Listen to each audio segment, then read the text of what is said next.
안녕하세요. 진익의 목사입니다. 2023년 5월 4일 목요일 새벽 묵상을 시작하도록 하겠습니다.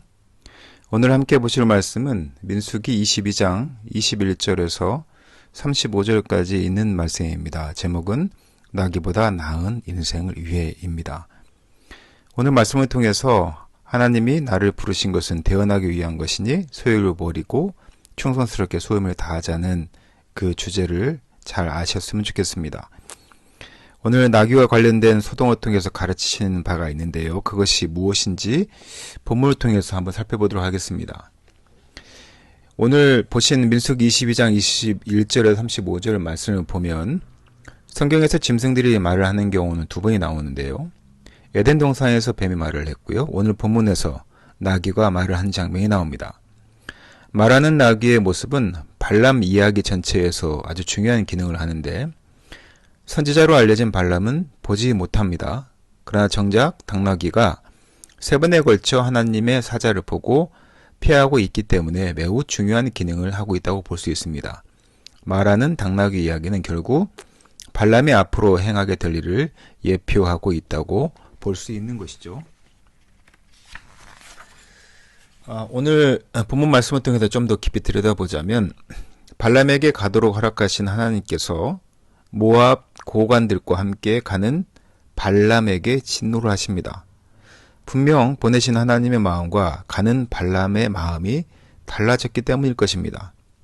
주님은 겉과 속을 다 알고 계신 분이죠. 또 우리가 안과 밖이 다르지 않은 채 한 마음으로 순종하기를 원하시는 것을 우리가 알 수가 있습니다.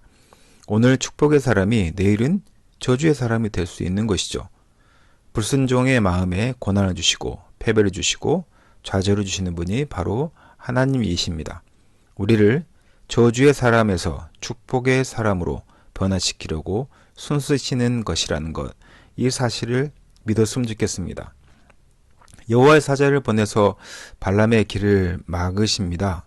하지만 영적 눈이 어두워진 발람에게는 보이지 않고 그가 타는 나귀에게만 보이게 하십니다. 세 번이나 나귀를 때려서 나귀를 자기 뜻대로 제어하려고 발람은 시도했지만 급기야 나귀로부터 자신의 이례적인 행동이 갖는 의미에 대해 숙고하라는 취지의 항의를 받게 되죠. 주님이 오늘 나를 또한 우리를 일깨우시려고 어떤 미물을, 어떤 사람을 또는 어떤 상황을 통해서 말씀하실지 모릅니다. 무엇이 될지 모르겠지만 우리가 잘 알아보고 알아듣고 느끼게 해달라고 하나님께 기도했으면 좋겠습니다. 그 후에 여호와께서 발람의 눈을 밝히십니다. 비로소 여호와의 사자를 본 발람은 자기가 칼을 들어 죽이로 했던 나귀 때문에 자신이 죽음을 면할 수 있었음을 알게 됩니다. 어쩌면 발락이라는 이 왕이 제안한 부와 권력에 대한 탐심을 가지고 그에게 향하고 있는 자신을 보았을 것입니다. 하나님께서는 그런 발람에게 내가 너에게 이르는 말만 하라는 명령을 다시 들려주시면서 보내십니다. 말씀이 원음 그대로 심령에 새겨지고 마음의 비늘이 벗겨지도록 우리가 기도할 필요가 있는 이유입니다. 하나님은 주의 뜻을 이루기 위한 거룩한 사명자로 우리를 부르셨죠.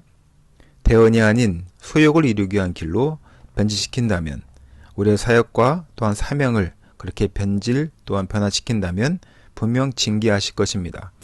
나귀 같은 것, 이런 미물들을 통해서라도 경고하실 때에 우리는 그 순간 돌이킬 수 있어야 합니다. 사악한 숨은 의도를 우리가 내려놓고 두렵고 떨림으로 맡은 소임을 다해야 하는 이유입니다. 나귀를 통해서 발람을 돌이키신 것처럼 또한 우리에게 무엇을 통하여 우리를 바꾸실지 우리가 기대하며 살아가는 우리 사랑하는 성도 되시기를 예수님의 이름으로 축원하고 부탁드립니다. 함께 기도하겠습니다. 오늘 본문에 하나님의 허락이 떨어지자 발람은 여행을 서두릅니다.